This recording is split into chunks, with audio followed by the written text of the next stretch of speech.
andito ako ngayon sa may Stadban Blick area. Dahil nga syempre sa kaka-cellphone, sa kakapanood ng video, ayan, naligaw tuloy si ako. So andito ako ngayon sa may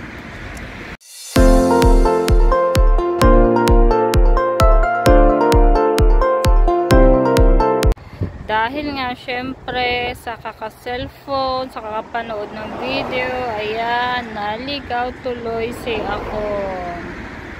So andito ako ngayon sa may Blick.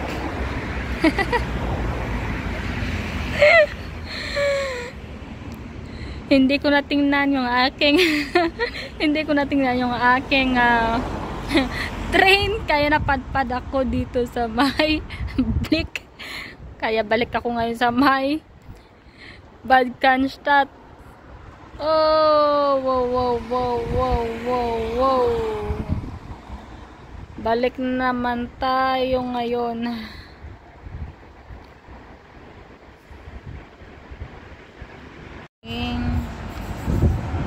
Train. So balik na tayo dito. So ayun. So andito ako ngayon sa may train, nakasakay. Balik ako ngayon sa may Bad Cannstatt dahil nga syempre naligaw ang inday niya. Marami kayong mga tao dito. So dito na ako ngayon sa may Bad Cannstatt. Balik na naman ulit ako at sasakay na naman ulit ako ng train, sa panibagong train. So ayun guys, sa sobra sa kakamadali, nagkamali ako ng train na nasakyan. Ayan, balik ako dito ngayon. Balik na naman tayo ulit. Sasakay naman ako ulit sa panibagong train. Yan yung nasakyan ko kanina. So, imbis na sana nasa bahay na ako, wala. Balik ulit ako dito. Ito, madaming tao. So, ayan, sobrang daming tao. So, baba muna ako. At secure natin ulit yung train. Ayan, may train na. Hindi pa. Mali pa rin yung train na sobrang daming tao. As in talaga. As in. Ayan, sobrang daming tao. Puno ang train. Ayan. So finally, andito na ako sa may train kung saan ako dapat sasakay. So papasok na tayo dito sa loob. So andito na ako guys sa loob ng train. Ayan. So ayan, sasara na. So finally makakarating na rin ako sa aking paruruunan.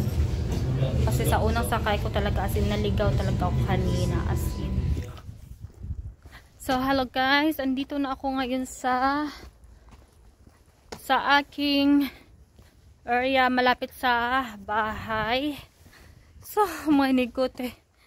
As in talagang mabuti lang at napansin ko kaagad na parang malayo na, parang kakaiba yung daan. Buti lang na tumingin ako sa sa bintana at napatingin nga ako, napansin ko nga na bakit parang iba yung direction ng train. Bakit parang hindi patungo dun sa station na kung saan sana ako bababa. At saka iba yung mga iba yung nasa paligid. So tumingin ako doon, tapos tiningnan ko yung yung signboard. Hala, nasa Stadban Blick na pala ako. Oh my God, Lord. Buti lang napansin ko kaagad. Kung hindi, nasa kaduluduluhan talaga ako ng ng Heidelfingen. So, akala ko kasi nasa Udzway na sana ako sasakay kasi dun yung nasa nasa Parkplan, sabi 2 minutes na, tapos susunod na yung Udzway, yung train na kung saan sana ako sasakay patungo sa sa destination ko. Ako naman sa sobrang panonood ng ng video hindi ko tiningnan yung signboard ng train. Ayun tuloy napadpad ako sa may sa may Stadbanblick. Buti na lang hindi ako nakapunta dun sa pinakadulo, kasi last time na nagtatrabaho ako dun sa may sa may Stuttgart talaga, imbis na sana papunta na ako sa trabaho ko, imbis sana na malapit na ako sa work ko, ayun, bumalik talaga ako. Tapos nagtanong pa ako sa mga tao kung anong van yung pwede kong sakyan papunta namang papuntang Stuttgart, papuntang Hauptbahnhof. Oh my good Lord, grabe talaga yung experience ko dito, as in talaga grabe.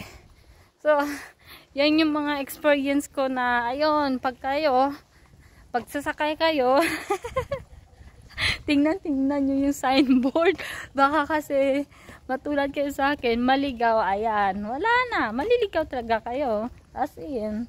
So guys, hanggang dito na lang yung video ko, at saka maraming salamat sa mga nanunood palagi, another journey naman, nakapunta naman ako sa lugar na hindi ko dapat mapuntahan, pero it's okay lang, diba?